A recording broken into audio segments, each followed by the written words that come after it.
Modern banking, with its steel towers, digital ledgers, and global influence, appears to be a product of the last few centuries, but beneath its polished exterior lies a far older, more complex, and often forbidden story, one that begins not with banks as we know them, but with ancient systems of power, secret negotiations, and the silent control of kings and empires. To understand modern banking power, we must journey back to the origins that history books only whisper about.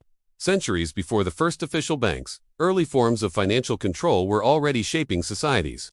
In Babylon, clay tablets recorded debts in a system that linked merchants directly to temple authorities, institutions that not only managed spiritual life, but also controlled the economic pulse of entire cities. These temples served as the prototype for the modern bank, because the one who managed the grain, gold, and trade routes quietly controlled everything. But the true transformation began when moneylenders and traders realized the power of not just owning wealth, but lending it. Lending created dependence. Dependence created influence. And influence opened the gates to real power, the ability to shape decisions of rulers without ever wearing a crown. It was here that the seeds of modern banking power were planted. During the Middle Ages, as Europe struggled with famines, wars, and poverty, merchant families emerged who understood the hidden potential of financing. They loaned money to kings, armies, and explorers, always in exchange for political favors, tax privileges, and influence over laws. These families, often operating behind the scenes, became the true architects of kingdoms. When kings needed armies, they turned to these financiers. When wars needed to be funded, these families supplied the gold. When governments collapsed under debt, these silent financiers stepped in, gaining control of resources, land, and sometimes entire regions. By the time the Renaissance dawned, banking had evolved into a powerful network of private families whose influence stretched across continents. They developed codes, secret letters, and protected couriers to communicate quietly across borders. Their wealth was not merely counted in gold, it was measured in alliances, information, and leverage. They knew which kingdoms were preparing for war, which rulers were desperate for loans, and which regions were on the brink of collapse. Information became currency, and secrecy became protection. With the rise of nation-states, governments realized that banks were not just institutions, they were the backbone of national survival. Wars could not be fought, trade routes could not expand, and cities could not grow without massive funding.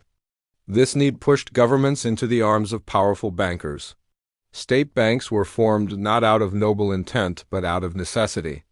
They allowed governments to borrow enormous sums, creating national debts that would shape the political landscape for centuries. Yet, behind each state bank stood private financiers controlling its operations. They understood something the public did not. Debt is power. A nation that owes money is a nation that can be influenced, guided, or even controlled. Whoever held the debt held the fate of the kingdom.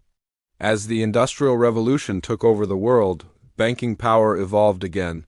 Factories needed financing, railroads required large-scale investment, and global trade demanded an international financial network. Big banks rose out of this chaos. Banks that were no longer local or regional, but global institutions with the power to move markets, collapse currencies, and shape foreign policy.